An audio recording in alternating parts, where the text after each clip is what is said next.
Tapi kamu membuat teori kristologi untuk sesuai dengan versimu. Ini keliru. Kenapa? Kenapa? Saya katakan tadi. Karena kamu tidak mengutip juga yang namanya konsep teologis yang dibangun oleh Petrus. Gitu loh. Sekarang Anda dudukkan perkara ini dulu, saudara. Anda dudukkan Keluaran 23 yang dikutip oleh Yesus ini di dalam Lukas 24 nomor 44. Kira-kira, sabar dulu. Kira-kira bisa nggak agama Kristen lolos di sini? Cuma paham nggak kristologi? Paham. Nah, artinya ada di tengah-tengah itu iman, dan iman itu Ya. Jangan bawa imanmu di sini, saudara. Saudara, topi sapam bisa kau sembah kalau hanya berdasarkan iman. Saya tanya samamu, Keluaran 23 nomor 78 bisa nggak agama Kristen lolos di sini? Zuma. Yesus itu disalibkan, mati dan selesai dan seterusnya. Enggak, saya tanya, jangan kau bawa konsep itu. Saya tanya dulu, saudara. Saya tanya bahwa Yesus itu. Saya tanya sama saudara, Keluaran 23 nomor 78 bisa nggak lolos agama Kristen di sini? Jangan modal semangat. Jangan modal semangat kalau ilmu nggak ada, jangan. Coba dudukan agamamu di sini. Bisa nggak agamamu lolos di sini? Lihat.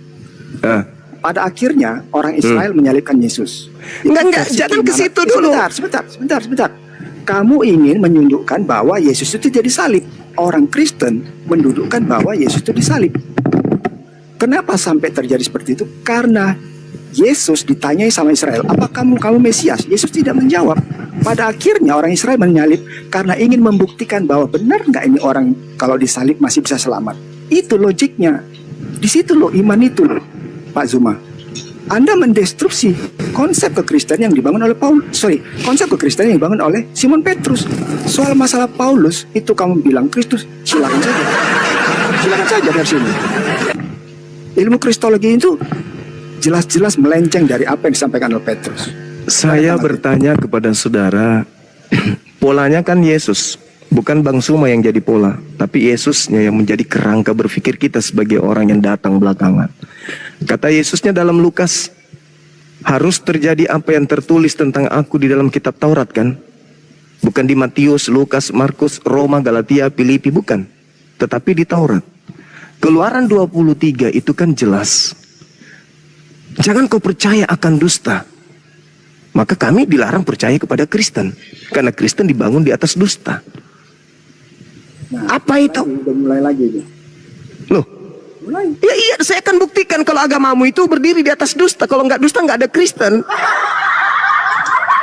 Saya bertanggung jawab atas itu.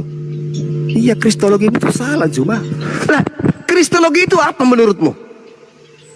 Kristologi itu ilmu yang mempelajari tentang kekristenan. Ya itu dia. Maka ketika saya masuk ke dalam ranah itu, ternyata saya tak temukan bahwa Kristen salah memahami tentang Bibelnya. Bahkan mereka tidak paham tentang Bibel itu sendiri. Mereka hanya berlandaskan kepada doktrin dan dogma bapak-bapak gereja. Itu jelas. Kalau Anda menggunakan akal sehat, ilmu, sains, bagaimana kemudian Anda menguraikan kebenaran yang ada dalam kitab saudara, Anda akan keluar dari Kristen. Saya jamin itu. Pengajaran Yesus dalam Lukas 24:44. Boleh nggak Yesus dibunuh berdasarkan referensi tersebut? Jawab.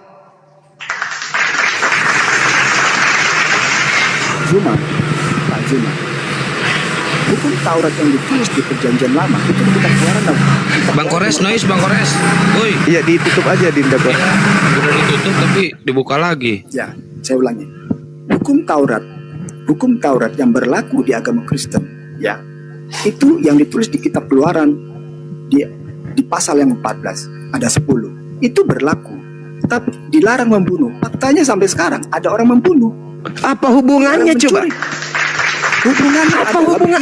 Yang saya tanyakan kepada saudara, saya kutip. Keluaran 23 ayat 7 yang mengatakan Anda jangan berdusta untuk mencapai tujuan. Itu memang orang Yahudi pada akhirnya berbohong, mendustakan apa yang dilakukan sama Yesus, sehingga Yesus akhirnya disalib. Di situ kristologinya. Tapi Anda ingin boleh tidak membunuh, boleh tidak membunuh Yesus. Di tengah-tengah itu ada iman. Memalukan sekali. Memalukan kalau hanya berdasarkan. Pertanyaan saya, boleh tidak Yesus dibunuh berdasarkan firman Tuhan tadi? Di mana firman Zuma, ini adalah kisi, referensi yang Yesus bocorkan. Pak Zuma, kita masih bisa berdebat dan berdiskusi ilmu perbandingan agama, tapi hormati iman, sama seperti saya menghormati iman saudara saya orang Muslim. Kalau begitu, hentikan gerakan kristenisasi, gerakan membodohi orang. Saya setuju. Nah, Saya setuju gitu. Hentikan. Lembaga Bible Indonesia, STT, jangan lagi belajar tentang Islam. Misionaris hentikan. Jangan ada lagi misionaris Ada masuk ke yang setuju yang kampung-kampung saya sampaikan. menjual agama dari Itu saya barat setuju. itu. Itu saya setuju. Bahwa menyebarkan brosur-brosur itu nggak benar itu. Nah, sekarang pertanyaannya adalah, kembali kepada tema. Keluaran 23 nomor 7 nomor 8, bisa nggak Kristen lolos di situ?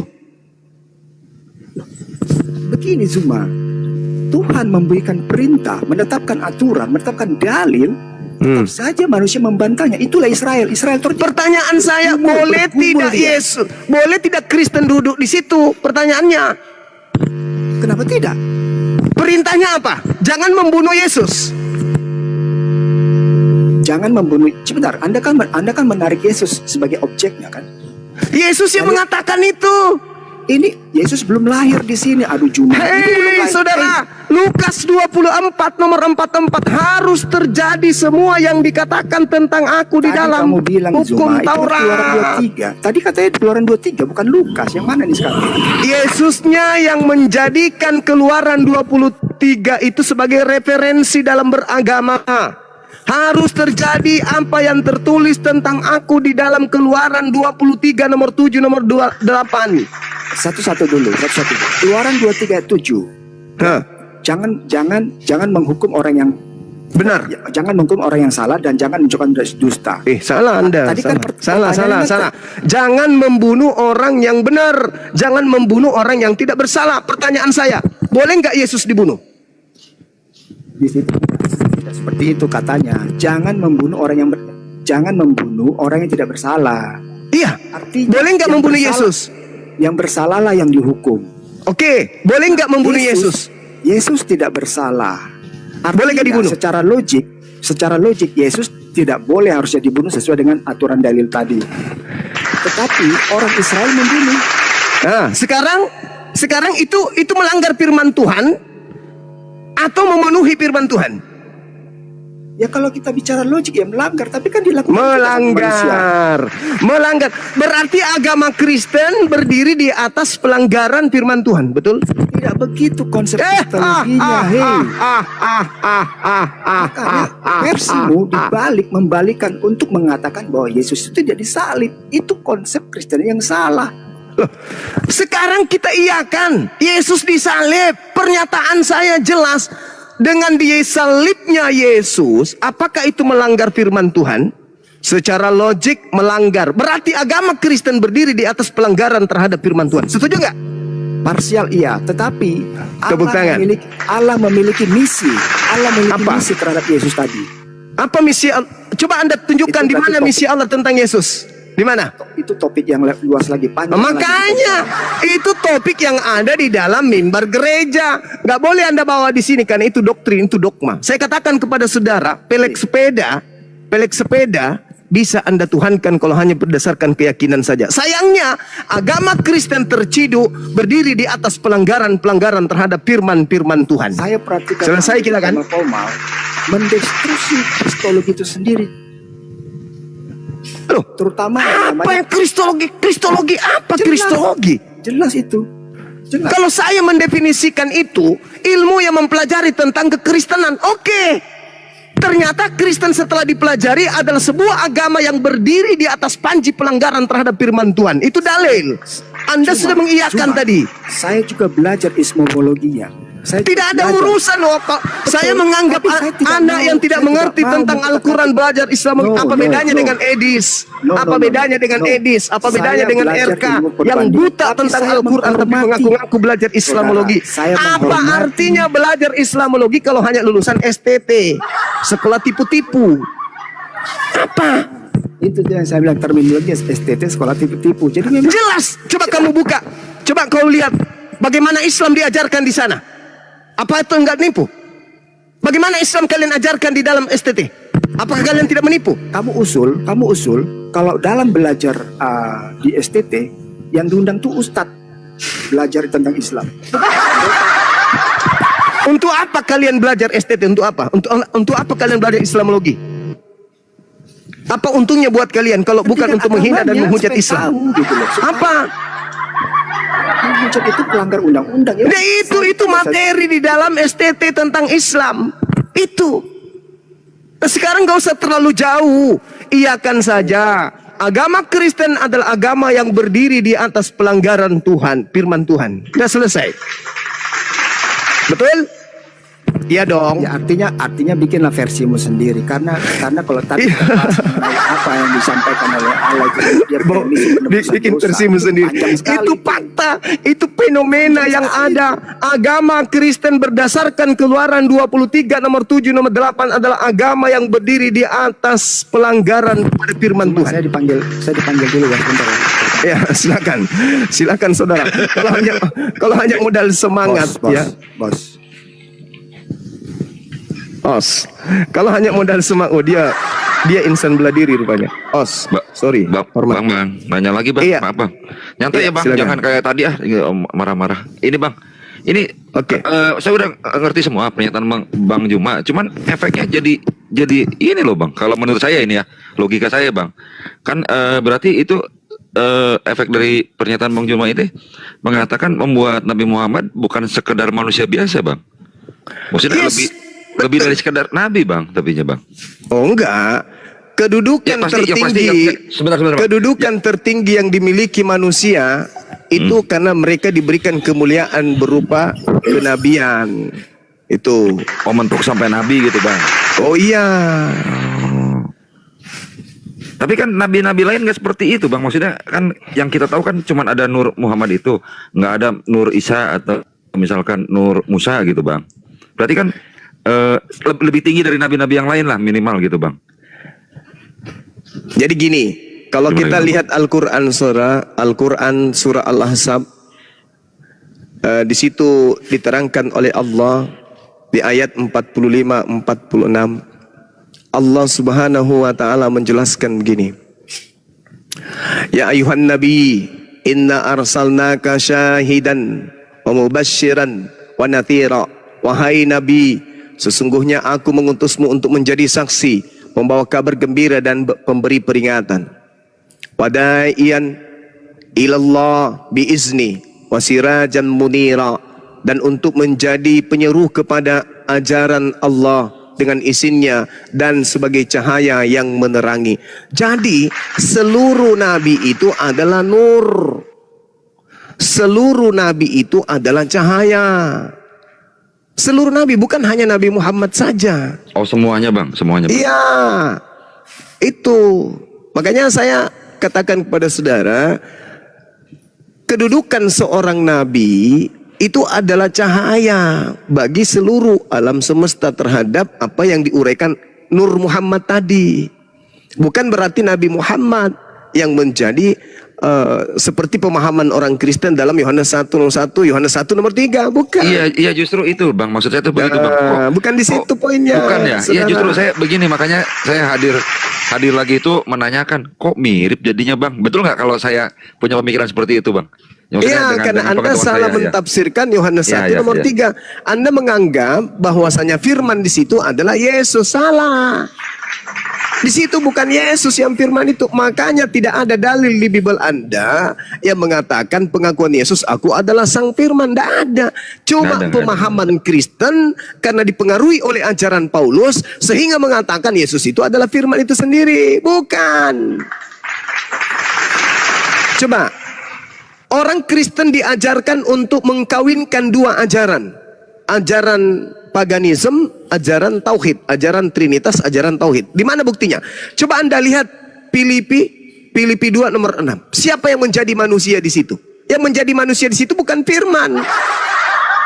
Yang menjadi manusia di situ adalah dewa.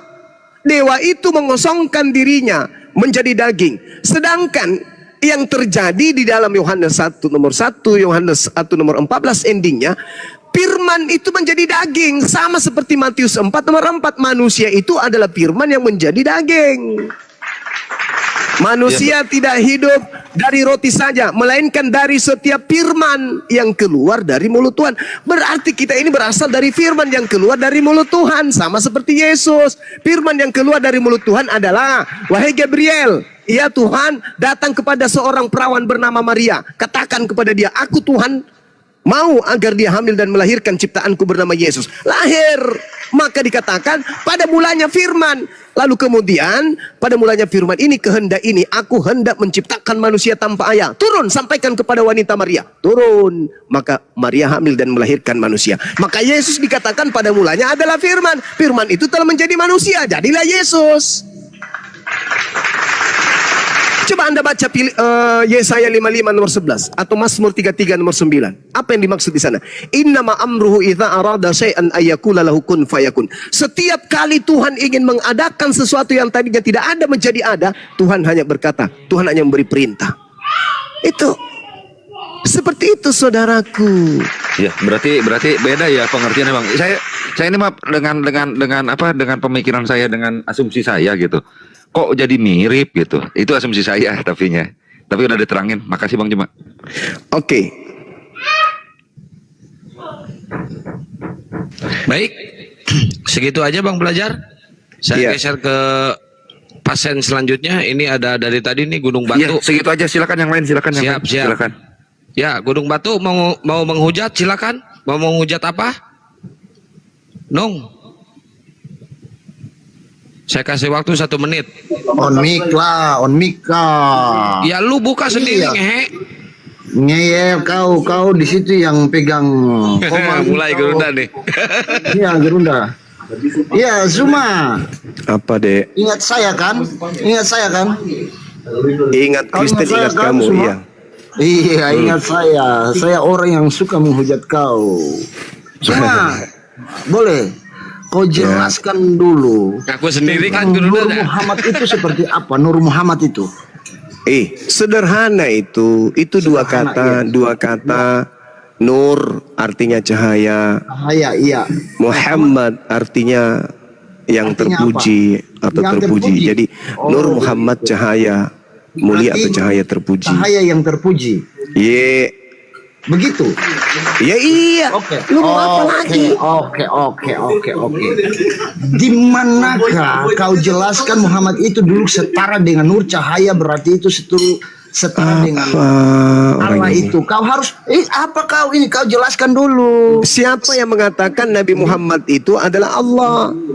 Saya tidak bilang Muhammad Terus? itu Allah. Kau kan bilang bahwa Muhammad itu adalah nur. Berarti nur itu setara dengan Allah. Karena apa? Allah itu cahaya. Aduh, Allah itu adalah pemahaman tidak pagan. Pagan apa? Kau bicara dulu. Kau terangkan dulu. Akulah terang dunia. Disembah. Itu Alkitab yang bilang aku adalah terang dunia. Terang dunia itu matahari, bukan Muhammad Yesus. terang dunia. Bukan Muhammad terang dunia. Lucu inti, kenapa kamu yang sewot?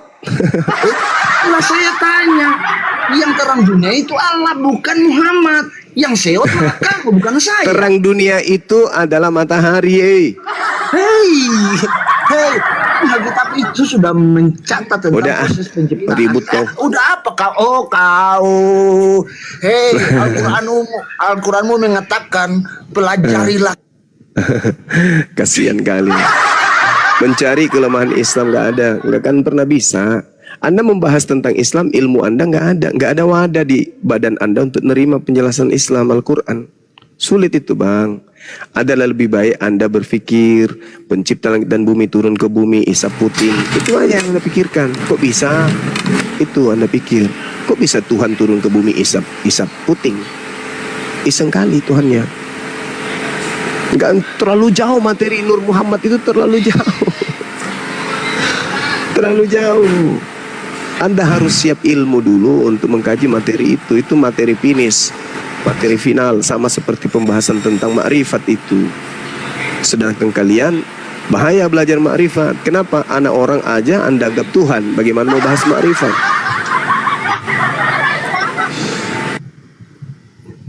Bang Kores. Ini Pandi katanya mau promosi dulu. Pandi silakan. Pandi. Siap Kang, Assalamualaikum warahmatullahi wabarakatuh. Assalamualaikum warahmatullahi. Bang Zuma, Assalamualaikum. Waalaikumsalam warahmatullahi wabarakatuh. Enggak sih, cuman mau di follow aja teman-teman, 5 menit aja, habis itu turun. Lanjut, Akang. Siap. Ini ada Bang Pur. Bang Pur, dibuka mute-nya Bang. Bang Pur silakan. Ayo pasien selanjutnya silakan Bang Pur.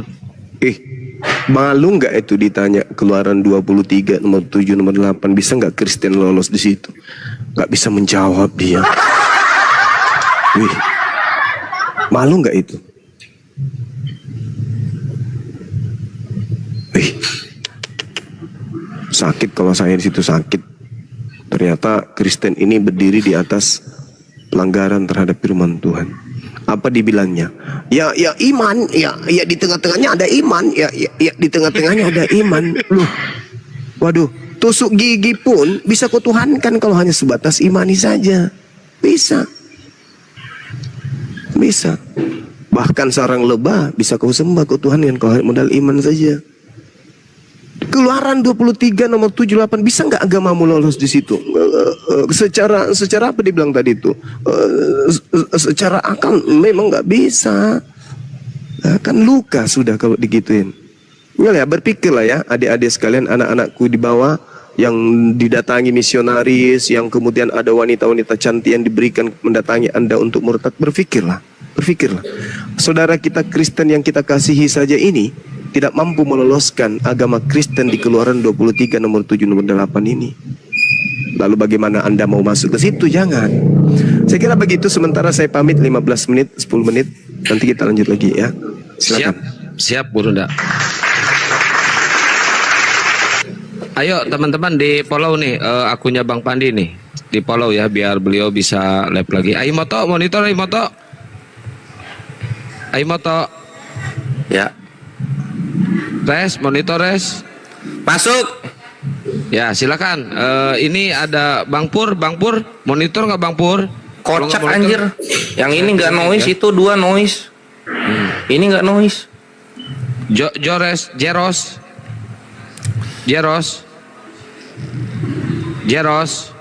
Oi Jeros.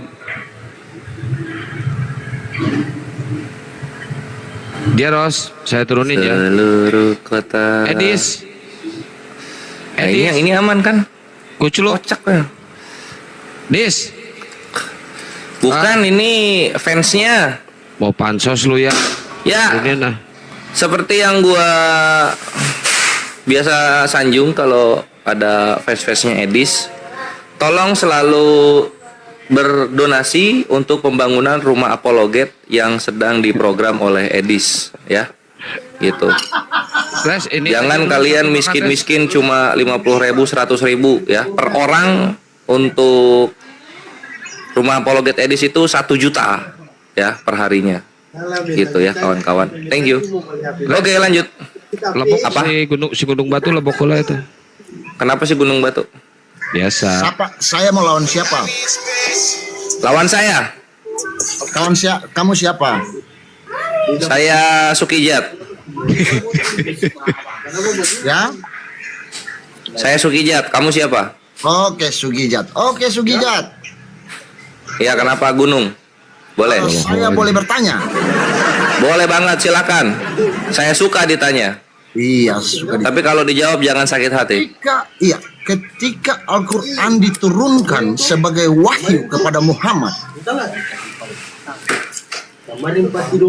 ya, kenapa saya diturunkan? Hah? Lu ada di atas ini. Ya, oke. Ketika Al-Quran diturunkan kepada Muhammad sebagai wahyu dari Allah, kira-kira siapa saksi yang menyaksikan bahwa Al-Quran itu diturunkan kepada Muhammad? Malaikat. Kalau manusia nggak ada. Oh, jangan bilang malaikat. Kalau malaikat itu kan itu mulutmu aja. Oh, kalau mau manusia nggak ada. Iya, harus begini. Harus sesuatu yang dijadikan sebagai pegangan itu harus akan merujuk pada sebuah bukti yang kuat. Begini contohnya ya. Contoh ya. Kalau Contoh.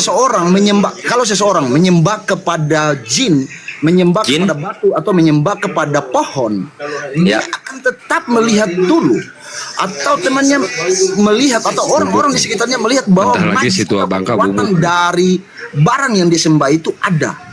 Oke. Saya bukan Udah logika mau kamu. dijawab ini, lu jangan bertanyanya. Siap. Banyak banget. Kalau begitu siapa saksi ketika Allah turun ke rahim Maria? Siapa saksinya? Waduh. Kok tiba-tiba sepi?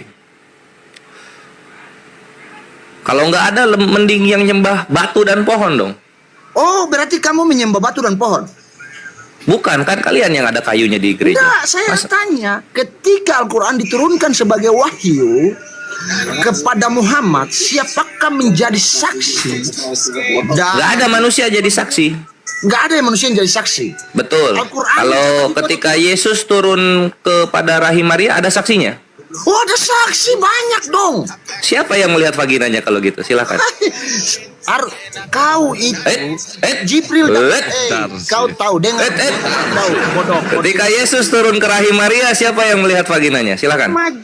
Jibril itu modal sudah saya datang kehead. mengatakan kepada Maria, kau Siapa saksinya ketika melihat malaikat datang kepada Maria? Siapa? Jangan kamu bohong-bohong. Masa kalah sama batu? sebagai manusia dia Lo mengatakan yang melihat Maria siapa? Yang melihat Maria ini turun Yesus ke rahimnya siapa? Gitu. Iya, Kamu jangan standar ganda kamu ya di sini ya. kehendakmu. Iya, mana saksinya, manusia mana? Siapa yang lihat vaginanya ada Tuhannya? Siapa? Aduh, kau Lo kok haduh? Tadi kan ketika malaikat ketemu Nabi nggak ada manusia.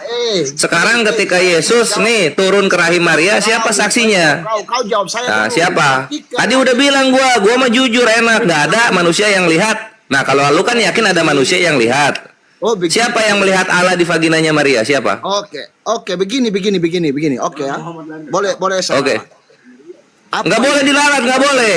Ketika malaikat ketemu Nabi, nggak ada manusia saksinya. Ketika Allah turun ke rahim Maria, siapa yang melihat vagina Maria ada Allahnya? Siapa? Lo itu pengakuan Maria dalam Alkitab itu Lo sudah nggak boleh pengakuan, harus saksi. Kamu gimana sih kota Kia Korintus kamu? kau. Nggak boleh, harus saksi. Manusianya siapa? Ya itu yang mengalami Maria itu. Nah, siapa yang melihat? Siapa yang melihat ada Allah di vaginanya Maria keluar? Siapa? Maria itu tidak mati. Nggak boleh Marianya, harus orang lain yang menjadi saksi. Maria kan pelaku di sini. Jangan, Maria itu. Oh, nggak bisa dong. Wah, kok Maria saksi? Maria yang ngelahirin Allah, kok Maria juga saksinya? Gimana sih? Bibirmu Modal doer, kau sih. karena kebodohanmu menutup. Mu nggak bisa bodoh. Nabi ketemu malaikat harus ada saksi. Ketika Allah turun ke rahim Maria, kenapa bisa nggak ada saksinya? Mana saksinya? Tulis dalam Alkitab kami. Oke, siapa saksinya yang melihat Maria dari vaginanya keluar Allah? Siapa? Siapa saksinya? Apa yang kau tanya? Ketika ini Allah turun dari rahim Maria, siapa saksinya yang melihat vagina Maria? Siapa? Bukankah Jibril menampakkan rupanya kepada Maria dan mengatakan, Ya siapa saksinya? Kan itu malaikat, katanya nggak boleh malaikat. "Lam, Siapa saksinya? kau dengar sini. Ini mau dengar saya. Hidup Marah cuma ini. sebentar. Maria Marah. Maria itu belakangannya mati. Yesus mati lebih mendahului Maria loh. Ya siapa saksinya? Siapa saksinya melihat Allah turun ke Maria? Siapa saksinya? Maria sudah menjadi saksi, bodoh. Oh, Maria pelaku, kok pelaku jadi saksi? Kayak mana kau ini? Pelaku jadi Nabi kami aja nggak boleh jadi saksi, harus ada orang lain. Ini siapa orang lain yang melihat Allah turun ke Maria? Siapa? Maria. Setelah Maria menikah dengan Yusuf dan mempunyai anak, inilah yang dikabarkan kepada umat seluruh dunia ini. Tertulis Lo dalam bukan perkawinannya Yusuf sama Maria. Ini Allah turun ke Maria. Siapa saksinya? Nah, malaikat Jibril, Maria sendiri. Lo nggak bisa malaikat. Tadi malaikat kami nggak boleh.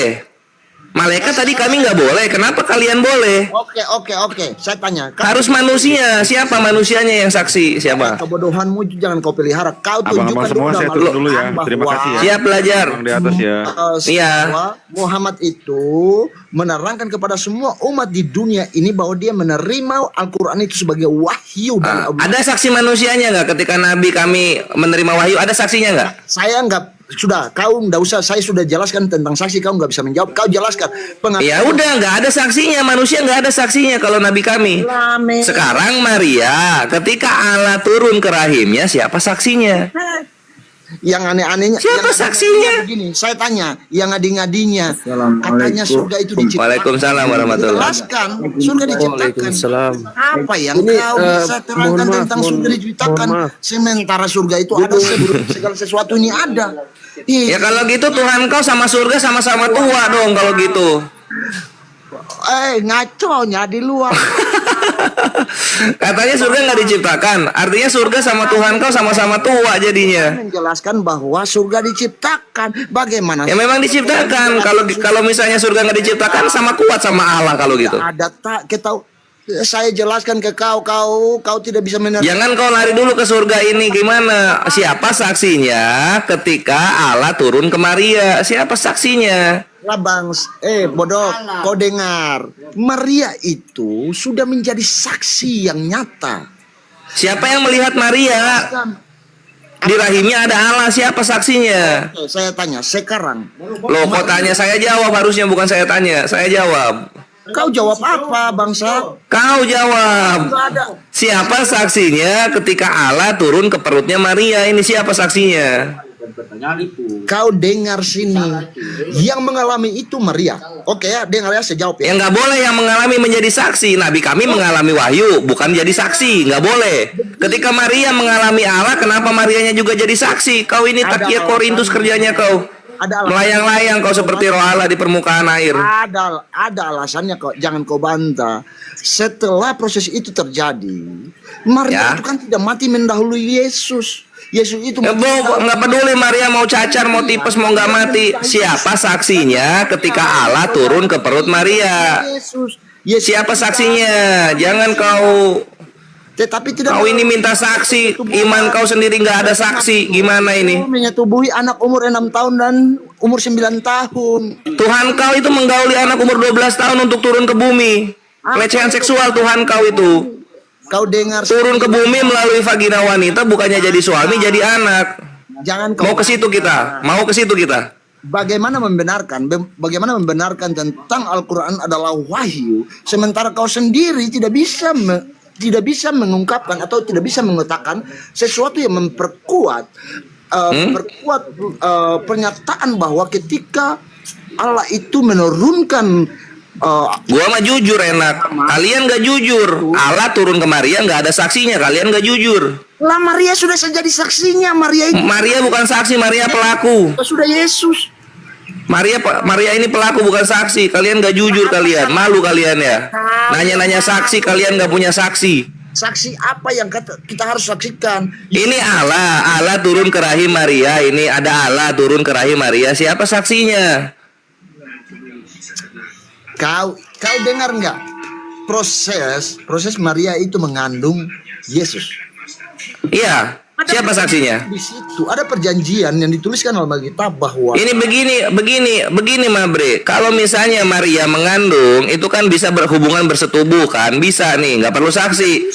Tapi karena konsepnya ini Allah yang dikandung, siapa saksinya? makanya Masa sama seperti manusia? kau tahu bahwa Yesus itu dikandung tidak melalui proses biologi Persetubuhan. manusia, tidak melalui Artinya ini harus ada saksinya nih. Siapa saksinya? Hah?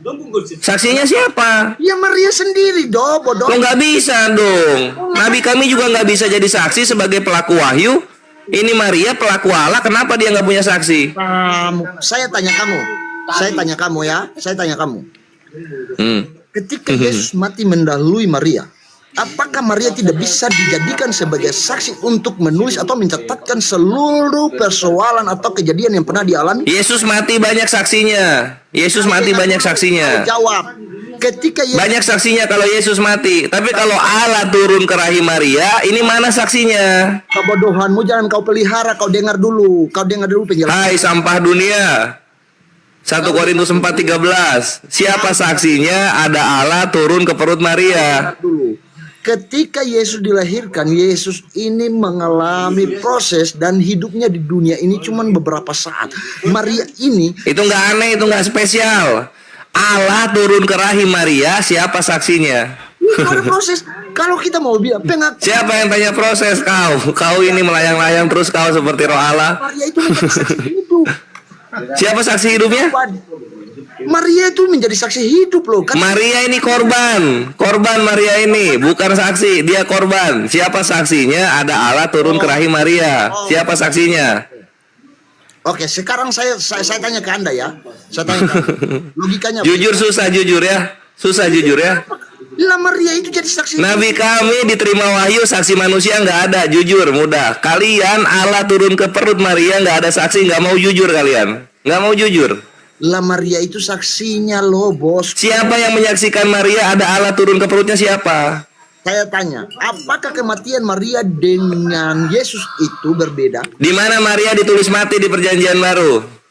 Kau dengar di sini saya jelaskan. Nanti saya tunjukkan ayatnya. Jangan kau Tunjukkan ayatnya Maria mati. Kau ini ya kau ini macam-macam saja kau. Memang Kau yang tidak tahu Maria tidak pernah ditulis mati di Perjanjian Baru. Jadi kau kembali lagi, siapa saksinya ketika Maria ada Allah di dalam perutnya? Siapa saksinya itu?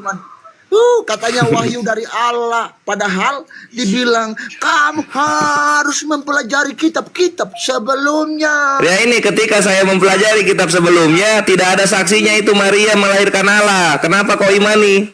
Kenapa kau harus membenarkan sesuatu yang kalian sembunyikan? Kau harus mengakui. Kenapa ya? Gimana mau dibenarkan kalau tersembunyi?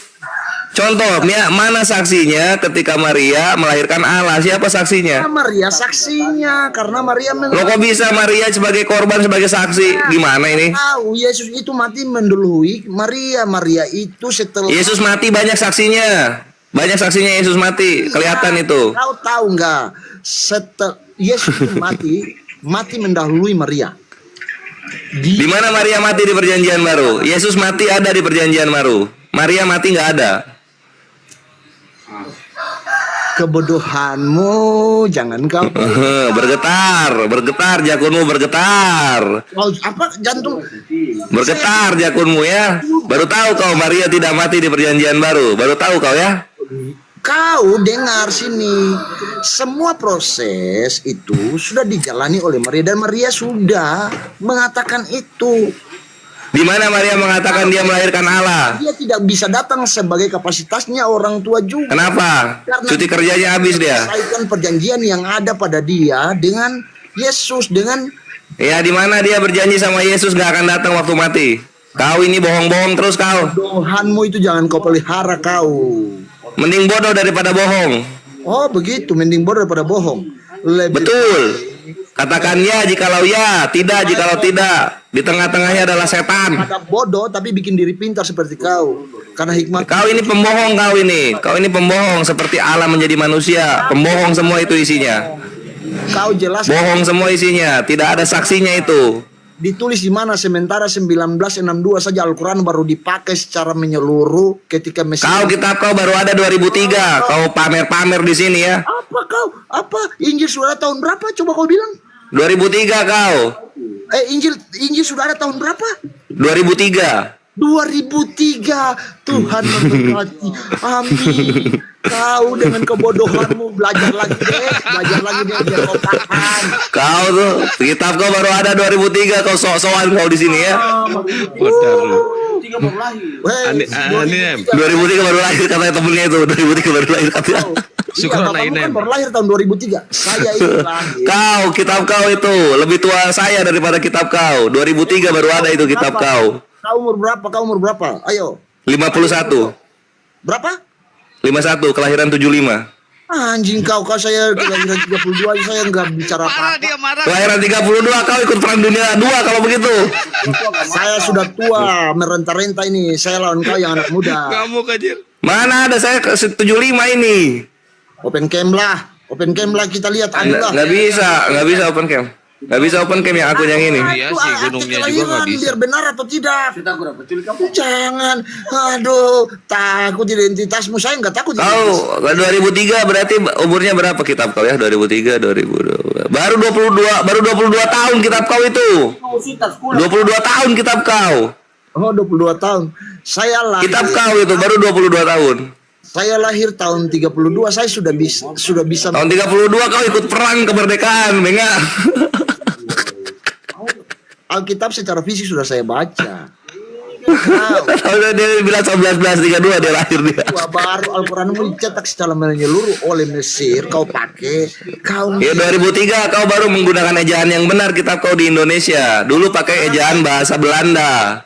Tidak ada yang mengerti di sini. kau tunjukkan bahwa bukti Alkitab kami itu dicetak tahun 2023. Coba. Ngapain kau saja tidak bawa bukti? Lah memang kebodohanmu itu. Kebodohan. Keluarkan lewat mulutmu. Kenapa kau bebas berbicara sedangkan saya tidak boleh? Kau ini standar ganda terus kau. Kau standar ganda. Saya bilang untuk Kau standar ganda. Kau bilang kitabku 1962, kau bilang kitabku 2003, kenapa kau marah? hanya mau menghabiskan kami umat Kristen. Aduh, jangan Pak. Tidak, bukan menghabiskan. Kalian pindah sana, jangan di Jawa kalian. Pindah. Kalian bikin rumah ibadah di rumah-rumah padat muslim kalian, ribut nyanyinya. Oh, begitu. Hei, bos. Perjuangan negara ini. Hei, kau pikir kami ini penjajah? Agama yang dibawa di penjajah? Lah kau ini. Tidak tahu, itu Portugis agamanya apa? Yahudi mungkin. Hei, kau bermimpimu itu terlalu siang, bro. Terlalu siang ya?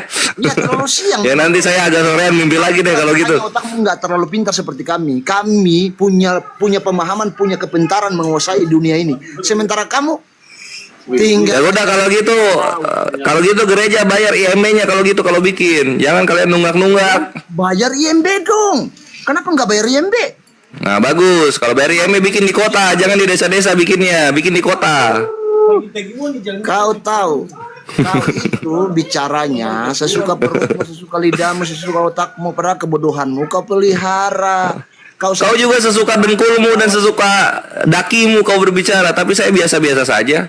Oh, saya nggak bicara tentang daging. Apa yang Saya bicara tentang daki, bukan daging. Kau- Sepertinya umur kau dan umur kuping kau beda 20 tahun sepertinya. Hai, Budek sekali kuping kau. Kau mesti tahu, setelah abad ke-6 Muhammad datang sebagai nabi yang diutus terakhir ya. Sebagai nabi yang diutus terakhir. Menurut kau begitu? Betul. Ya, menyempurnakan.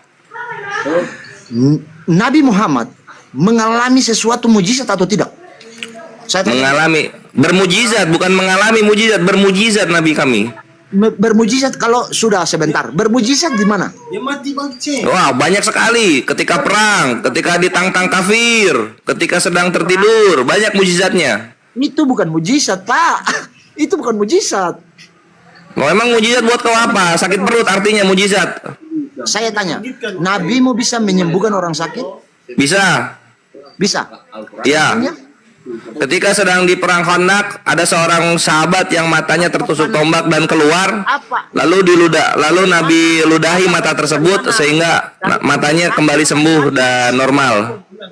Apa? Itu dari mana? Dari Al-Quran atau dari hadis? Dari hadis. Dari hadis. Lah hadis Ya. aja kitab membelakangi itu karangan manusia. Ngapain lu percaya? Di mana kitab yang nggak dikarang manusia? Loh, semua dikarang manusia kan pihak. Ya udah kalau begitu apa masalahnya kalau semua dikarang manusia? Kau ini Al-Quran juga seperti dikarang roh Allah kau. manusia. Bingung-bingung saja. Oke, berarti Al-Quran juga dikarang manusia bukan wahyu ya? Kitabnya Al-Quran dikarang, Al-Qurannya dari Allah. Kitabnya itu manusia yang bikin. Semua Kau kitab- bagaimana ini? Pakai apa? Kitab atau buku? Yang saya Ini memang kau kira kitab-kitab itu gedebuk dari langit kau? Lah, Kristen ini sementara memang. Muhammad mengakui bahwa itu wahyu dari. Ya betul, Al-Quran itu wahyu, tapi kitabnya itu manusia yang tulis. Loh. Biongo kau ini. Lalu sekarang kalau kitab itu kau pakai enggak untuk memahami? Makanya kalian itu anak tengah itu kadang kurang pintar. Kau pakai enggak Apa untuk tuh? membenarkan apa logikamu? Kebodohanmu kau pelihara. Kebodohan di mana kau yang bodoh? Kau kira buku-buku turun dari sorga apa? Lalu wahyu itu, Al-Quran itu wahyu atau tidak? Al-Quran wahyu. Oke, diturunkan dari sorga. Diturunkan dari Allah kok dari sorga? Dari Tuhan. Kenapa ke sorga dulu? Kepada siapa? Kepada Nabi. Kepada Nabi. Ditulis atau tidak?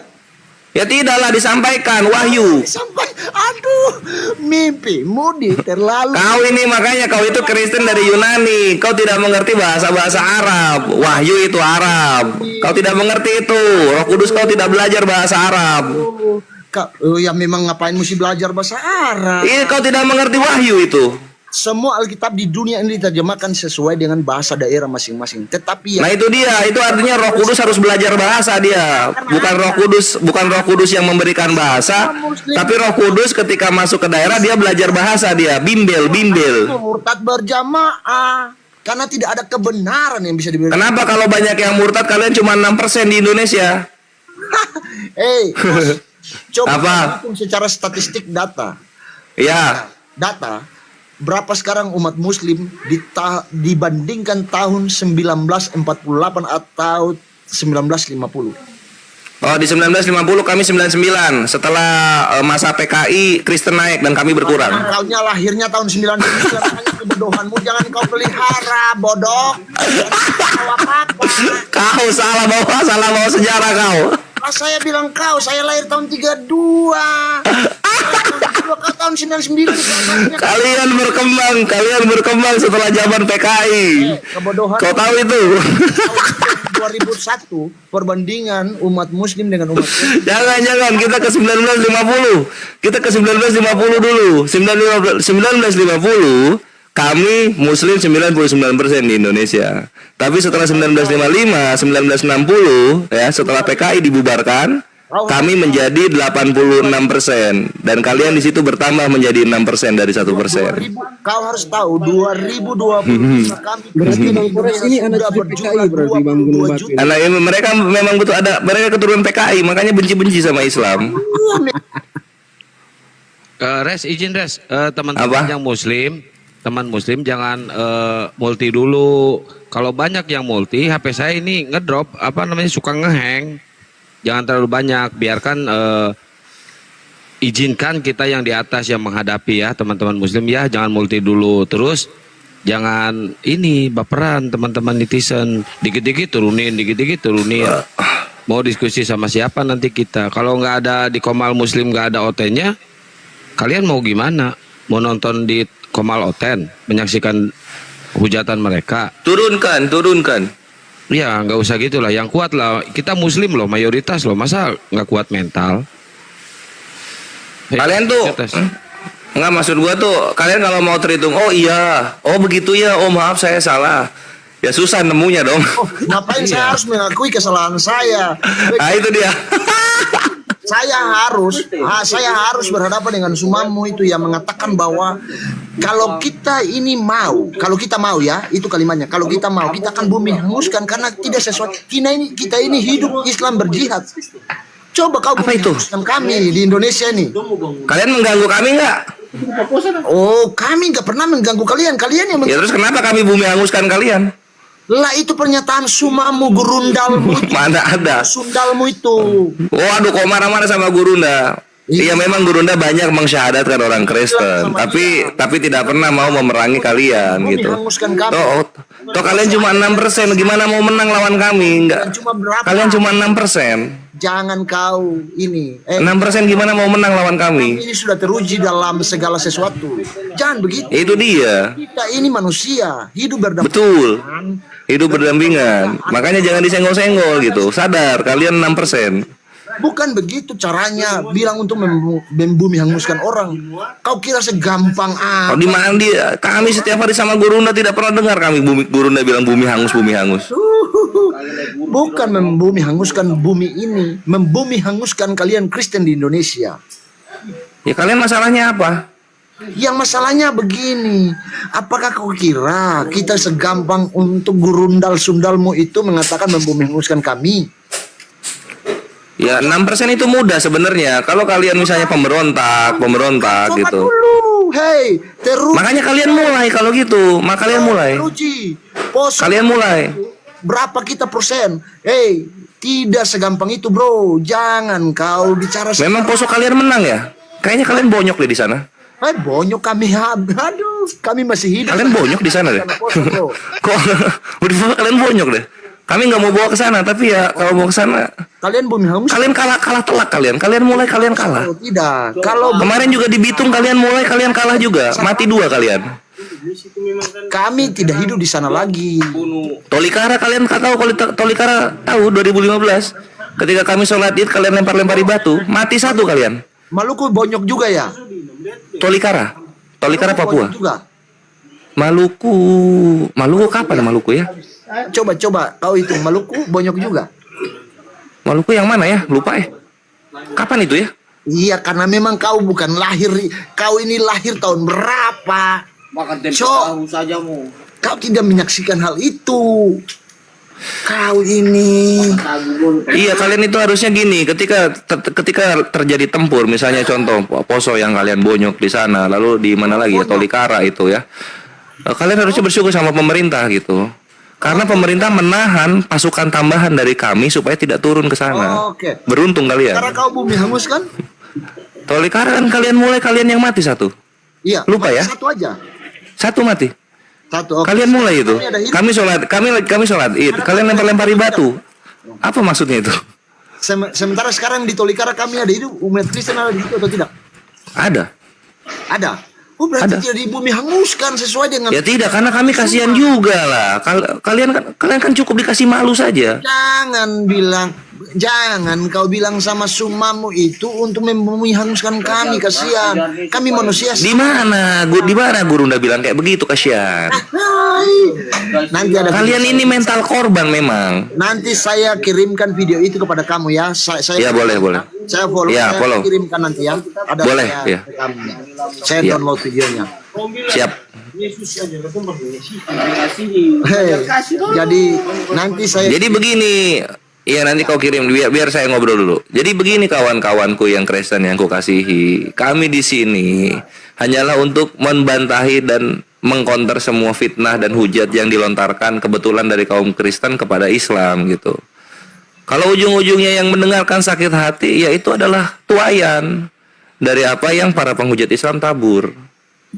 Seperti yang dirasakan oleh Gunung Batu. Gunung Batu sakit hati gitu. Itu tuayan itu.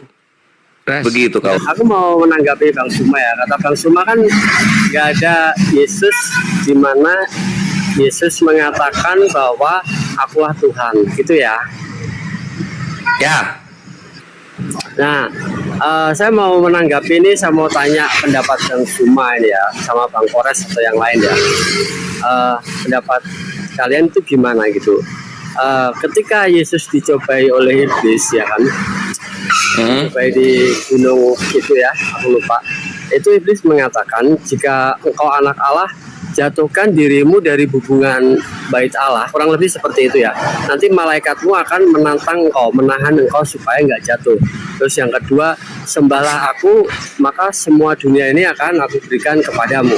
Pada saat itu, detik itu ya, itu kan yang sedang dicobai oleh iblis itu kan adalah Yesus ya. Nah, jawab Yesus pada saat itu juga, Yesus berkata, janganlah engkau mencobai Tuhan Allahmu.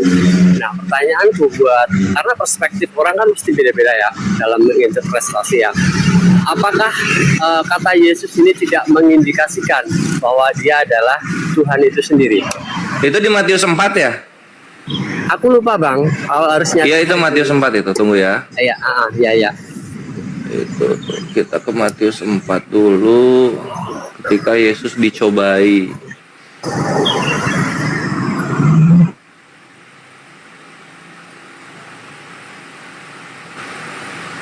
Nah, di sini ada salah apa ya? Salah ngerti dari kekristenan. Kita baca dari 5-nya ya.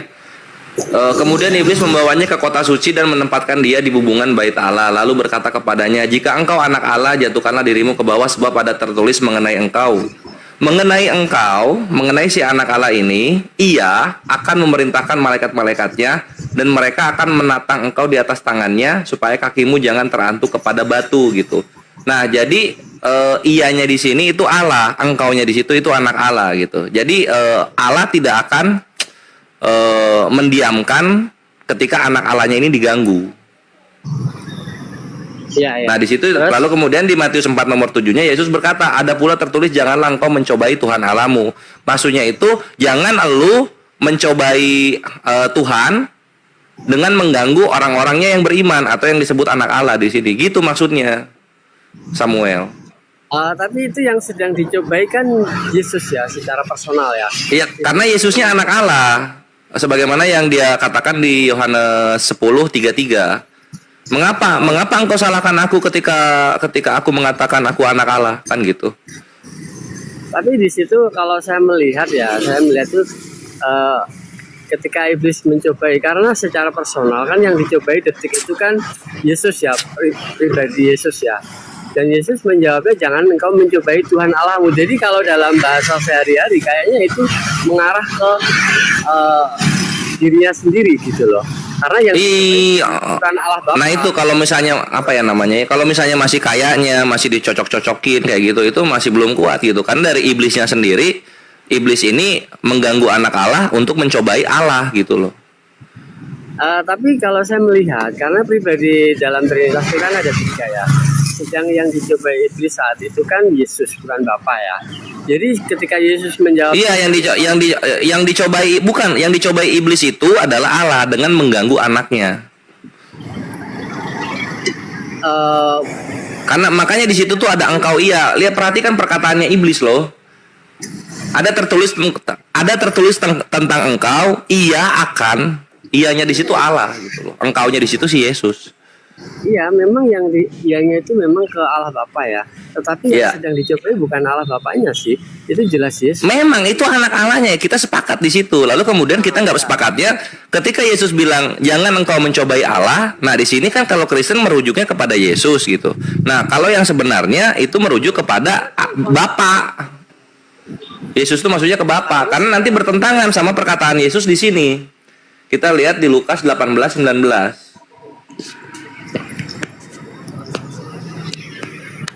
Di Lukas 18:19 di sini Yesus berkata, ketika ada seorang yang jahat bertanya kepada siapa? Seorang yang kaya bertanya kepada Yesus, apa yang harus aku perbuat untuk memperoleh hidup yang kekal, guru yang baik? Nah, Yesus menjawab apa? Yesus menjawab, mengapa kau katakan aku baik? Tak seorang pun yang baik selain daripada Allah saja. Dar. Lukas 18:19. Yesus aja di situ sudah menerangkan yang baik cuma Allah. Aku nggak baik kan gitu. Jangan dipaksain Yesus Allah. Yesusnya aja udah ngebantah dia Allah di Lukas 18:19. Oke, bukan masalah itu ya. Aku mau fokus ke yang tadi dulu karena aku melihat itu mungkin bisa dibahas loh nanti ya. Aku mau fokus ke yang pada saat pencobaan karena itu sesuatu yang simple. Jadi untuk nggak terlalu membutuhkan bentrok. Kalau Kristen butuh banyak menafsirkan. Kalau Kristen, kalau kami simple gitu. Tertulis pakai kata aku, kelar. Nggak pakai perumpamaan atau ini maksudnya. Karena kan gini ya, dalam arti konteksnya itu kan iblis sedang mencobai Yesus kan ya. Dan di situ Yesus menjawab secara langsung ketika setelah dicobai seperti itu juga. Jangan engkau. Ya ngapain iblisnya ngomong mengenai engkau gitu? Kalau misalnya Yesus di situ maksudnya dirinya, ngapain iblisnya ngomong mengenai engkau? Itu seperti gini, misalkan Anda mencobai saya, jatuhkan di dirimu, yang dicobai kan saya. Nanti ayahmu akan menolong kamu. Oh ya udah gini aja Samuel lah. Kalau lu pengen dapet iya dari gua, ya gua iyakan, dan jadinya Tuhannya dua Allah di sini. Ada dua Allah di sini, ada satu Allah Bapa, satu Allah Yesus gitu. Pagan jadinya. Silahkan. Iya, kalau Trinitas itu tiga pribadi kan ya, tiga pribadi. Nah ini maksudnya Samuel, kalian itu curangnya di sini ya. Gua langsung aja nih. Kalian itu Trinitas 3 pribadi gitu, tapi yang dihitung hakikatnya. Tapi ketika keciptaan ke manusia yang dihitung pribadinya bukan hakikatnya gitu. Standar ganda kan? Ngerti nggak? Maksudnya bagaimana? Sekarang kita di sini ada berapa nih? 1, 2, 3, 4, 5, 6, 7. Ada 7. Ada 7 di sini, ada 7 orang. Berapa hakikat kita? 7 orang. 7 hakikat. Hakikatnya ada berapa? Ada 7. Apa aja? Hakikatnya ada 7 orang kan, 7 pribadi yang berbeda. Lo bukan, hakikatnya ada 7 orang. Orang kan pribadi. Sekarang hakikatnya ada berapa?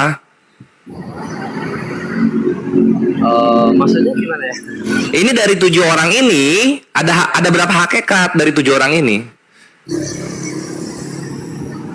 Kalian ke Tuhan satu hakikat, 3 pribadi. Kenapa ketika ke manusia kalian bingung? Ada berapa hakikat ini? Hakikat. Aku kurang paham. Kan? Tuh kalian kalau ke Tuhan kalian, lancar banget. Hakikatnya 1, pribadinya 3. Sekarang kalau kita ke ciptaan kayak begitu. Ini kita ada 7 orang. Hakikatnya berapa ya? 1 manusia. Nggak ada hakikat tumbuhan, hakikat binatang, nggak ada di sini. Tapi ketika ke manusia yang kalian hitung pribadinya. Kalau kalian ke Tuhan yang kalian hitung, kalian hitung hakikatnya gitu. Oke, saya mengakui. Pinter Samuel, baru nangkep kan? Di situ curangnya Kristen. Ketika ke Tuhan yang dihitung hakikatnya, ketika ke ciptaan yang dihitung pribadinya. Nggak boleh kayak gitu, bre. Kalau lu pengen menetapkan konsep, kalau hakikatnya dihitung, ya manusia juga yang dihitung hakikatnya. Jadi mau kita ada 7, mau kita ada 10, mau kita ada 100, hitungnya tetap 1. Sekarang lu pergi tuh ke rumah makan Padang gitu. Pesen lu 7 menu, bayarnya 1 hakikat, bisa nggak? Oke. Saya bisa menangkap maksud kamu ya. Jadi mantap. 7 orang 1 hakikat. Terus Trinitas itu 3 pribadi 1 hakikat. Tetapi masalahnya hakikat di sini itu antara 7 orang ini bukan satu kesatuan yang tidak disatukan. Lo bukan kita memang bukan satu kesatuan, tapi kita bersatu dalam satu hakikat. Ya, hakikatnya memang 1 ya. Tetapi kan antara Bapa dan Putra dan Roh Kudus juga 1 hakikat, tapi mereka 1 kesatuan yang tidak disatukan. Itu bedanya. Karena kalau kita juga tidak disatukan. Memang Anda bersetuju 1 hakikat ya, oke 1 hakikat, tapi kan bukan 1 kesatuan gitu ya. Sedangkan antara Bapa dan Yesus dan Roh Kudus sama-sama 1 hakikat, tapi 1 kesatuan. Bahkan 1 kesatuan. Nah, 1 kesatuan itu gimana maksudnya? Dalam 1 wadah, dalam 1 apa maksudnya gitu loh? 1 kesatuan. Jadi gini, 1 itu kalau di dalam bahasa Indonesia ya, bahasa apapun itu memiliki 3 substansi ya, dalam arti pertama 1 mutlak ya kan, yang kedua 1 kesatuan yang disatukan, contohnya kayak orang bersekutu atau pernikahan itu kan 1 kesatuan yang disatukan. Iya, nah 1 kesatuan tapi dalamnya kan banyak orang kan gitu. Yang ketiga, ini 1 kesatuan yang tidak disatukan. Saya akan ambil contoh untuk Trinitas. Sebenarnya banyak ya. Mungkin yang paling mudah itu saya melihatnya Trinitas. Analoginya itu seperti antara api, hawa panasnya, dan terangnya. Jadi ketiga ini nggak bisa dipisahkan dan tidak pernah disekutukan. Emang aslinya 1. Tidak mungkin ada yang 1 tanpa yang lain. Ketiganya ya, tapi apa matahari ya maksudnya ya? Api? Hanya gini, karena gini. Ilustrasi itu jangan kita tidak menyamakan semua poinnya. Kita ambil yang sesuai aja gitu loh. Jadi ya tadi apa yang sesuainya apa tadi? Api ya. Nah, sesuainya gini ya, antara api, hawa panas dan terangnya itu 3 entitas yang berbeda. Api dan hawa panasnya itu sudah berbeda dan terangnya juga berbeda. Tetapi loh, sekarang posisinya gini. Sekarang gini Samuel, ini api ya. Ini api gitu. Ini ada hawa panas sama ada apanya satu lagi? Terangnya ada terangnya sama hawa panas gitu. Nah, ini kan jatuhnya sifat gitu, bagian dari si api ini tuh, bukan pribadi dia.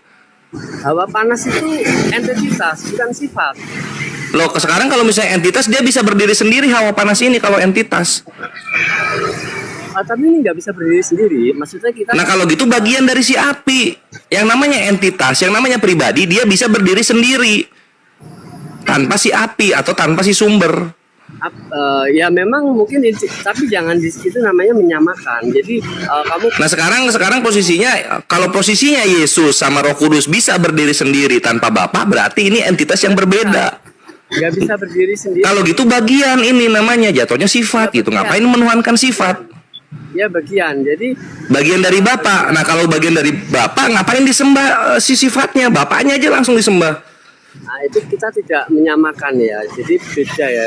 Nah, Kalau semua susah komponen memang. itu disamakan. Jadi ambil poinnya gini loh. Kita jangan tidak menyamakan antara Trinitas dengan api panasnya, hawa panas dan terangnya. Kita tidak Ya menyamakan. tadi ya, kalau gitu nggak usah dibawa contohnya. Yang namanya analogi itu apa namanya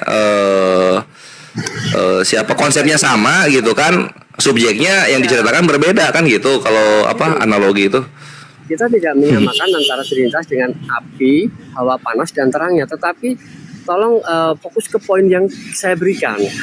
Poinnya adalah ketiganya ini satu kesatuan yang tidak pernah disatukan atau disekutukan. Yang kedua, mereka ketiganya tidak dapat bertentangan. Yang ketiga, tidak mungkin ada satu tanpa yang lain. Yang keempat, setara. Fokusnya ke situ aja poinnya, jangan ke yang lain-lain. Kalau nanti Ya ini gini Tritunggal itu sama kayak dengan Hindu Trimurti. Trimurti itu ada 3, Vishnu, Brahma, Siwa, gitu kan. 3 ini adalah manifestasi wujud dari Brahman. Brahman ini Tuhannya, tapi dia memanifestasikan wujud dalam 3 rupa. Apa aja itu? Brahma, Wisnu, Siwa. itu oneness nanti. Tapi yang gua respect kalau Hindu ya mereka mengamini itu dan mereka menyembah 3-tiganya gitu.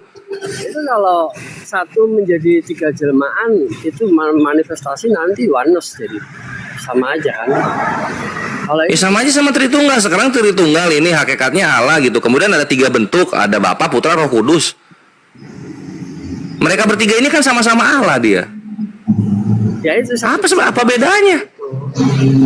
bukan apa ya, bukan sesuatu yang disatukan. Kalau pas satu yang disatukan tuh kayak gini, misalkan nih 3 pensil yang berbeda ya, tadinya berdiri sendiri lalu diikat jadi satu, itu namanya sekutu. Ya, pensil hakikatnya apa? Kayu. Api atau Mereka dari kayu dimanifestasikan wujud menjadi 3 pensil. fokus ke poinnya aja yang saya sebutkan kan? Itu poin yang gua mau sampaikan gitu. Semua bentuk yang sekarang ada itu ada hakikatnya gitu. Pensil ya kayu gitu kan. Orang-orang di sini ya manusia gitu. Tapi kalau untuk contoh pensil ini saya hanya memfokuskan ke satu poin ya, yaitu tentang sekutunya, bukan masalah hakikatnya, bukan masalah itu apa, bukan. Jadi paham ya maksud saya ya. Jadi Iya. contoh pensil itu saya hanya mengambil satu poin, yaitu tentang sekutu. Artinya sesuatu yang tadinya berdiri sendiri jadikan satu, sekutu itu. Jangan lari ke pensil hakikatnya ini segala macam. Lo harus diambil hakikat kan gitu. Dalam Tritunggal kan ada hakikat, ada pribadi gitu. Masa nggak mau ketika kalian ngambil analogi nggak mau diambil hakikatnya apa? Nah, jadi karena Anda harus melihat apa yang saya sampaikan. Saya tidak bermaksud menyamakan. Ya dipakai hakikatnya. Hakikatnya apa gitu? Untuk Trinitas bukan pensil ya. Pensil itu tentang sekutu. Ya terus ngapain bawa analogi tentang pensil? Untuk menjadi satu pembeda. Paham ya Mas? Supaya bisa lebih memahami perbedaan antara sesuatu kesatuan yang disatukan dan yang tidak disatukan. Paham ya? Ya enggak, ya udah itu gua nggak bahas itu. Samuel yang bikin soalan sendiri itu dan gua nggak kesana. Sekarang ini apa maksudnya disatukan dan satukan itu mau dibawa kemana sebenarnya? Maksudnya gimana? Disatukan, apa maksudnya itu? Jadi satu kesatuan itu kan ada 2 jenis ya. Satu kesatuan yang disatukan dan satu kesatuan yang tidak disatukan. Tidak disatukan. Nah ini Tuhannya Samuel ini yang mana Tuhannya Samuel? Satu kesatuan yang tidak disatukan. Ini saya yang tidak disatukan. Oke, maksudnya apa tidak disatukan itu? Memang aslinya seperti itu. Contoh kita ambil geometri matematika, ada dimensi panjang, lebar, kali tinggi. Kayaknya kan nggak pernah disatukan. Memang aslinya kalau disatu itu. Oke. Nah, kan? Atau misalkan seperti apel, ada kulit buah, ada daging, ada biji. Itu kan satu kesatuan yang nggak disatukan. Ini hanya untuk nggak disatukan. Terus antara pensil tadi, nah itu satu kesatuan yang disekutukan. Tadinya berdiri sendiri diikat jadi satu, itu namanya satu kesatuan yang disatukan. Itu maksudnya. Terus menyamakan segalanya antara Trinitas dengan analogi tadi, seperti kayak apa tadi, apel ya, apel itu kan satu kesatuan antara kulit buah, daging buah. Iya, udah gua ngerti. Oke, gua ngerti Samuel. Nah, sekarang gini posisinya. Tritunggal yang diimani Samuel itu bukan eksklusif Kristen punya gitu.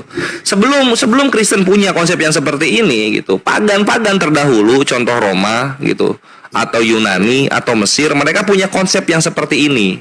Contoh misalnya di Roma ada namanya Dewi Ketes. Ketes ini adalah hakikatnya. Ketes mempunyai 3 pribadi dengan wajah yang berbeda-beda dia, si Ketes ini. Nanti di Yunani ada Dewi Diana namanya. Diana juga sama, itu hakikatnya. Nanti ada pribadinya 3 Diana yang berbeda-beda fungsinya. Sehingga ketika gue lihat Kristen kayak begini itu bukan hal yang baru gitu loh.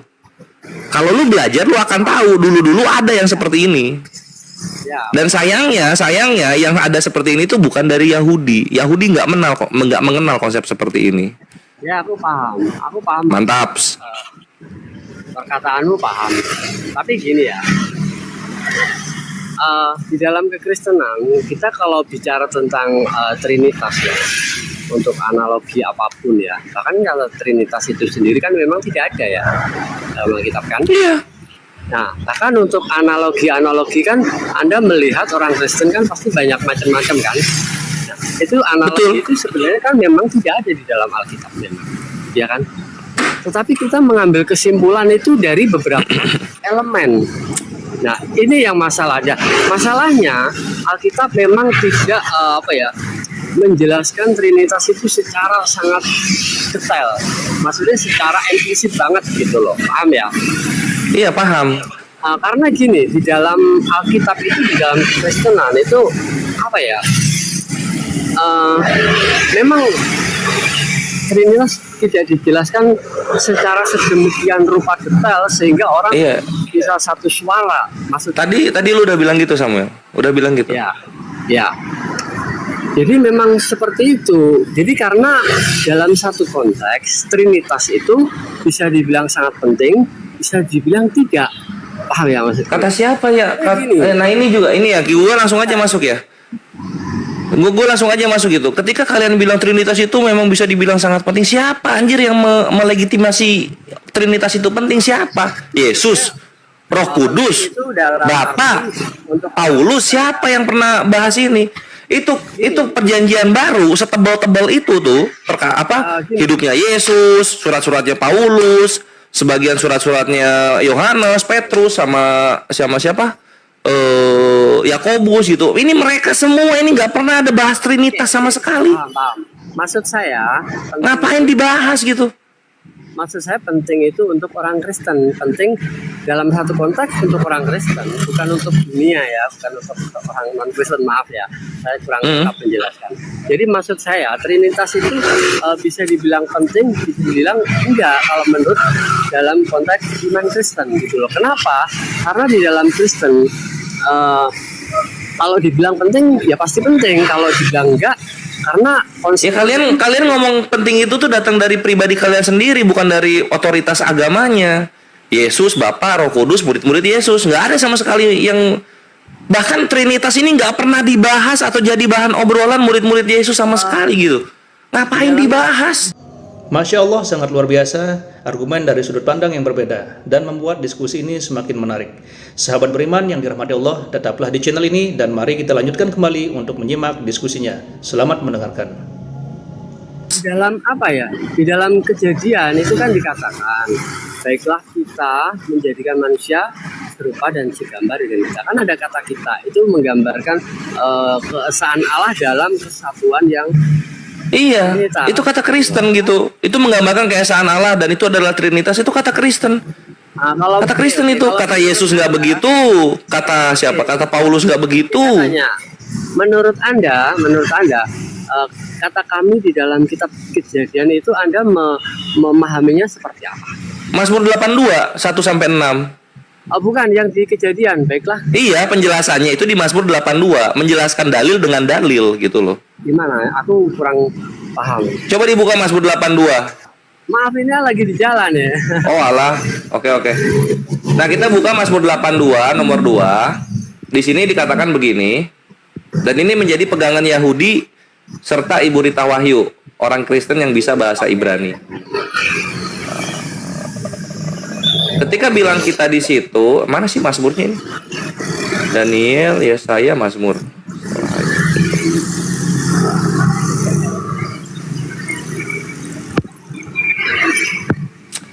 Oke, nah di sini dikatakan begini, 82 nomor 1, Mazmur Asaf titik, Allah berdiri dalam sidang ilahi di antara para Allah, ia menghakimi. Ya. Nangkep ya? Ya, nangkep kamu. Iya, jadi dalam keimanan Yahudi ini terjemahannya memang busuk ini.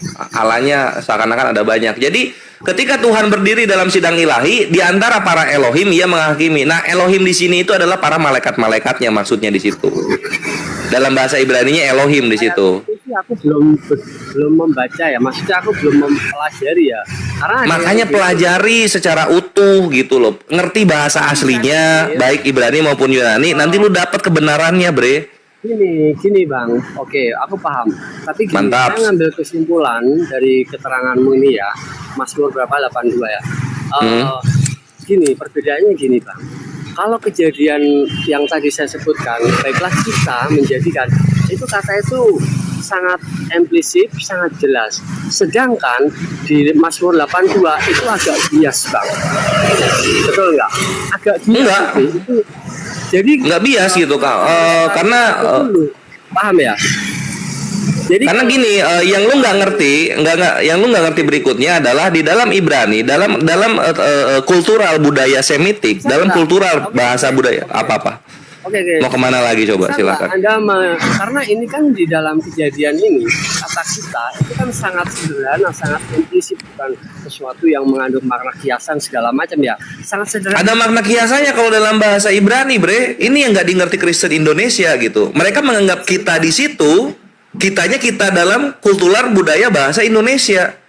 Nggak nyambung jadinya.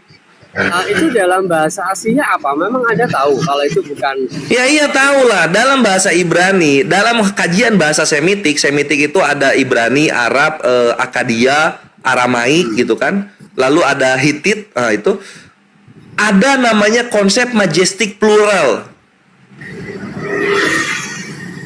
Majestic plural ini adalah penggunaan kata majemuk yang dinisbatkan kepada orang tunggal sebagai bentuk kehormatan atau sebagai bentuk kerajaan. Itu mana orang Indonesia ngerti, karena kita nggak pernah pakai kayak gitu. Nah, majestic plural ini selain ada di bahasa Semitik, ada juga di rumpun bahasa Indo-Eropa, digunakan di bahasa Prancis. Contoh misalnya orang Prancis ketika nanya apa kabar kepada kamu, comment allez-vous. Apa itu comment allez-vous? Apa kabar kalian? Gitu. Kalau kan harusnya kan bisa comment tout appel gitu. Comment tout appel apa? Apa kabar kamu? Pakai tu. Ini pakai vous kalau Prancis. Di Inggris ada juga we, Edward, the King of England and the United Kingdom. Dia pakai kata we di situ. Majestic plural. Lu menghakimi kitab suci lu dengan bahasa apa? Dengan bahasa terjemahan gitu loh. Berantakanlah sudah imannya. Gitu Mabre. Wah hilang dia, nggak kuat sama ilmu. Googling. Ini apel ini musim apa Kristen apel? Apel musim apa Kristen? Oke Bang, terima kasih ya. Halo. Ya. Jadi sama-sama. Kamu sebentar, saya mau lanjut sedikit aja ya. Iya. Jadi maksud kamu kata ganti jamak itu bisa dipahami sebagai kata ganti tunggal gitu. Itu maksudnya gini. Pertanyaan saya gini loh. Secara logika ya, namanya kata tunggal itu kan hal yang paling tidak mungkin kan diartikan kata plural, karena kata tunggal itu diciptakan untuk pertentangan dari plural. Nah, kata Samuel, ya itu kalau nggak mungkin logikanya Samuel, logikanya orang Kristen Indonesia gitu loh, yang nggak mau menghargai bagaimana budaya bahasa kitab itu diturunkan. Lu siapa yang mendikte kultural bahasa Ibrani dalam Perjanjian Lama? Siapa lu? Logika lu apa ngaruhnya gitu? tapi gini, pertanyaan gini, ketika Anda mengatakan di dalam Eropa misalkan ya, apa kabar kalian, itu diterjemahkan apa kabar kamu, itu maksudnya gini, itu kan sesuatu yang sepertinya budaya, bukan sesuatu yang formal. Paham ya maksudku ya? Formal budaya dipakai itu secara teks, maksudnya secara tata bahasa yang benar, harusnya kan apa kabar kamu kan, betul nggak? betul. Nah, makanya itu kan di dalam perjanjian itu kata kita, bagaimana itu bisa dikatakan digantikan di situ kan penerjemah Alkitab ya, nggak mungkin lah menurut saya ya, karena saya juga belum meneliti itu. Ya nggak bisa penerjemah Bible yang di Indonesia nggak mungkin mengganti kata kitanya dengan aku gitu kan, karena kata kita dipahami sebagai aku itu pemahaman gitu, nggak bisa lu dalam terjemahan lu yang kata kita ini diganti aku, ya beda ranahnya dong, beda keilmuannya. Lu dapatkan pemahaman dari kitab suci itu dari orang-orang yang menjelaskan, bukan dari terjemahannya langsung dipaksakan untuk berubah sesuai dengan ilmu pemahaman gitu, Bre. Oke, menarik ini. Saya baru dengar ada kata, karena konsepnya setahu banyak di Ibrani itu kata jamak untuk kata tunggal. Contoh misalnya Elohim. Elohim ini kata plural, kata jamak. Kata tunggalnya apa? El sama Eloah. Itu tunggalnya, jamaknya Elohim. Sama kayak juga muka dalam Ibrani. Muka itu dalam bahasa Ibraninya panim. Itu jamak loh. Tunggalnya apa? Pana. Kayak gitu-gitu banyak Samuel. Cuma posisinya lu Kristen Indonesia mencoba memahami kitab suci pakai bahasa Indonesia. Seakan-akan Musa dan Yesus lahirnya di Betawi gitu loh. Oke. Saya pertama gini. Oke, ini saya mau turun ya soalnya kerja ya. Oke, saya pertama kesimpulan saya gini. Saya baru dengar dari Bang Kores ya, bahwa kata ganti plural itu bisa dipahami sebagai kata ganti tunggal untuk tata bahasa formal. Nah itu kalau bahasa sehari-hari mungkin oke lah, tapi kalau formal saya baru kali ini, saya belum ngecek ya. Saya itu. Iya, nanti cek, nanti lu cek ini. Kalau misalnya lu mau belajar yang kayak gitu, yang formalnya, lu cek ketik surat Raja Inggris ketika terjadi perebutan perbatasan antara Chili dan Argentina. Nanti di situ tuh ada tuh formalnya tuh. Oke. Intinya gimana? Surat kekuasaan itu intinya untuk merepresentasikan kata plural menjadi tunggal. Iya, jadi di situ si Raja Inggrisnya waktu itu Raja Edward, dia berkata begini, kami Edward, raja dari perserikatan bangsa-bangsa Inggris. Ya. Setelah mendalami perdisputan atau dispute itu apa ya? Perseteruan gitu. Nah, ngerti ya, begitu. Formal itu. Kata kami yang disampaikan oleh Raja Edward itu, kami bangsa Inggris itu kan enggak. Nah, itu anjir gua bilang dia nggak pakai bahasa Inggris, dia ngomong kami, Raja Edward. Oke, itu kalau menurut saya kami itu mungkin kesalahan apa ya namanya?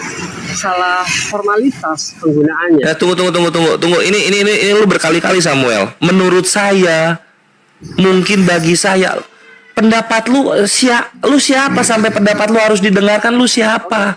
Oke, gini ya. Menurut saya, nah ini maksudnya gini Samuel, ini gua kasih tahu ya. Memang ini penyakitnya orang-orang Kristen. Dia menghakimi yang ada di dunia dengan pendapat dia pribadi. Itu masalahnya Kristen. Oke, saya menghargai pendapat Anda ya, karena saya juga lagi kerja kan, nanti saya turun. Nanti saya akan sudahlah. Apa yang Mas Kores sampaikan bahwa kata kami di dalam bahasa Inggris secara formal. Gini Bang Samuel kalau paham harus masuk surga dulu Bang Samuel. Iya, betul. Kenapa? Kalau pengen paham harus masuk surga dulu. Ya sudahlah. Oke, nanti gini ya Bang Kores ya. saya akan cek bahasa Inggrisnya kami seperti yang dicontohkan Raja Edward itu benar nggak secara formalitas, secara tata bahasa Inggris itu bisa diartikan saya. Coba nanti. Iya, gitu. Ya, ini kata kuncinya di Google kalau mau nyari ya. Nanti cari ini. Pertama ketik Royal We.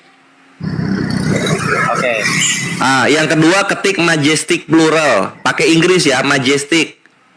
Oke. Ya. Nah, pelajari itu. Oke. Nanti udah belajar, udah dapet cara counter-counternya atau menurut sayanya lu naik lagi. Biar gua kasih ilmu lebih banyak gitu. Oke, satu lagi ini. Boleh. Yesus mengatakan, baptislah mereka dalam nama Bapa, Putra, dan Roh Kudus. Bentar, Bang Samuel, bentar. Sebelum nanya itu satu lagi kan pertanyaannya. Nah, sebelum pertanyaan tap layar dulu sampai 100, Bang. Biar dijawab. Tap layar dulu. Oh, oke. Maaf ya, ini saya juga lagi kerja ya. Mungkin lain kali Iya. masuk lagi ya. Oke ya. Iya, Bang. Oke, terima kasih ya semuanya ya. Oke. Ya. Belajar ke pesulap merah, Bang. Belajar Tadi satu ke lagi pesulap apa ya? merah. Oh, baptislah dalam nama Bapa, Putra, dan Roh Kudus. Nah, ini pribadi gua. Kalian Kristen harusnya cari nama itu, namanya Bapa sama namanya Roh Kudus siapa. Gitu, Bre. Alhamdulillahirrabbilalamin, demikianlah diskusi lintas agama yang sangat menarik. Semoga kita bisa mengambil ilmu, hikmah, dan manfaat dari diskusi ini. Sahabat beriman yang dirahmati Allah, terima kasih banyak sudah menyimak diskusi ini sampai selesai. Doa dan harapan saya semoga sahabat semua selalu diberikan kesehatan, dimudahkan segala urusannya, dan dilancarkan rezekinya. Amin ya robbal alamin. Demikian yang dapat saya bagikan. Kurang lebihnya mohon maaf. Sampai bertemu lagi pada diskusi berikutnya. Wabillahi taufiq wal hidayah, waridha wal inayah. Wassalamualaikum warahmatullahi wabarakatuh. Setelah kita mendengarkan bersama diskusi lintas agama yang sangat menarik, penuh dengan emosi dan ketegangan, sekarang mari kita lanjutkan aktivitas kita masing-masing.